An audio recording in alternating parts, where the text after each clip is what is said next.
Hello students, मैं उम्मीद करता हूं कि आप सभी लोग अच्छे होंगे।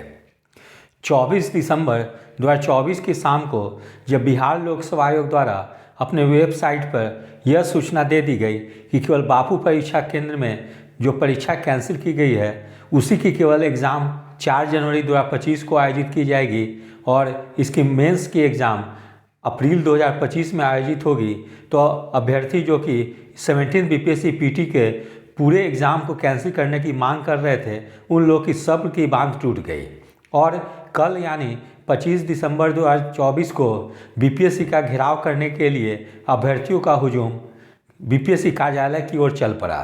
किंतु सचिवालय के पास ही पुलिस के द्वारा लाठीचार्ज की गई, जिसमें अनेक स्टूडेंट घायल हुए, जिसमें कुछ लड़के भी थे और बहुत सारी लड़कियां भी थी। मैंने देखा वहाँ पे कि एक पुरुष सिपाही जो थे उनके द्वारा निर्दयतापूर्वक एक लड़की पर प्रहार किया गया हाथ पे, जिससे उनके हाथ भी टूट गए। तो इस प्रकार से निर्दयतापूर्वक कार्य करना पुलिस को शोभा नहीं देती है। यदि छात्र अपनी मांग को रखना चाह रहे थे तो छात्रों के प्रतिनिधिमंडल को, उसमें चाहे 3 सदस्य हो या 5 सदस्य हो, उन लोगों को बीपीएससी के अधिकारी से मिला दी जाती। लेकिन इस तरह से हिंसात्मक कार्य करना पुलिस प्रशासन के द्वारा यह कहीं से भी उचित नहीं है।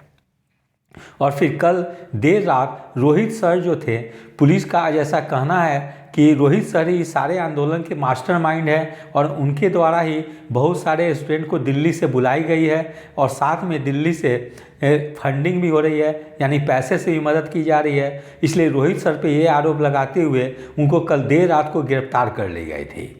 तो रोहित सर को छुड़ाने के लिए और बेल दिलाने के लिए आज डिस्ट्रिक्ट कोर्ट में आवेदन दी गई थी और वो जज साहब, माननीय जज साहब ने इस आवेदन को स्वीकृत कर लिया और उनको रिहा कर दी गई। लेकिन तो ये यहाँ जो रोहित सर के पे भी कल हमला की गई थी और वो भी काफ़ी घायल हो गए थे, इसके बावजूद भी वे आज दिन भर धरना स्थल पर डटे हुए थे। और आज जो अभ्यर्थियों की संख्या थी वो पिछले 8 दिन से जो चल रही थी प्रदर्शन, धरना प्रदर्शन, उससे कहीं ज़्यादा स्टूडेंट आज उपस्थित हुए थे। और बिहार में जो भी विरोधी दल के प्रमुख नेता हैं, चाहे वो माननीय पप्पू यादव हों या प्रशांत किशोर भी आज आए थे वहाँ पे, उसके अलावा और भी थे, आरजेडी के नेता थे, वे लोग भी आए थे। तो इस प्रकार से सत्ता पक्ष को छोड़ दी जाए तो विपक्ष के कई प्रमुख नेता जो हैं इस धरना स्थल पे उपस्थित हुए और उन्होंने सरकार से मांग की कि अभ्यर्थियों की जो जेन्युइन जो मांग है उस पर विचार की जानी चाहिए। जनसुराज पार्टी के प्रमुख नेता प्रशांत किशोर सर ने बोला कि कल मैं कुछ अभ्यर्थियों के एक प्रतिनिधिमंडल को लेकर माननीय मुख्यमंत्री से मिलने का प्रयास करूंगा और देखना है कि इसमें वो सफल हो पाते हैं कि नहीं।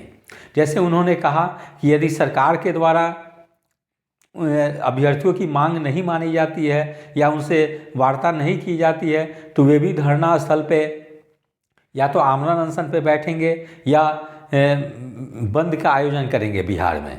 तो देखना है कि आगे क्या होती है। लेकिन ये एक मतलब काफ़ी वर्षों के बाद जो है कि बिहार में प्रतियोगी परीक्षा के लिए इस प्रकार की आंदोलन देखी जा रही है और विशेषकर सिविल सेवा की परीक्षाओं के लिए, क्योंकि इसके पूर्व कोई भी जो इतने लंबे दिनों तक प्रतियोगी परीक्षा को लेकर आंदोलन नहीं चली थी।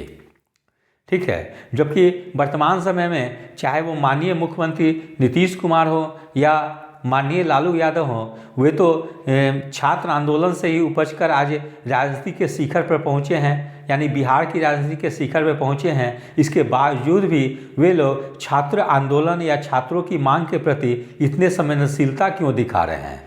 अगर छात्र अपनी मांग को कुछ रखना चाहते हैं तो एक बार राज्य सरकार को उन छात्रों के प्रतिनिधिमंडल से बात करनी चाहिए और छात्र जो आरोप लगा रहे हैं उसकी कम से कम जांच तो कराई जा सकती थी।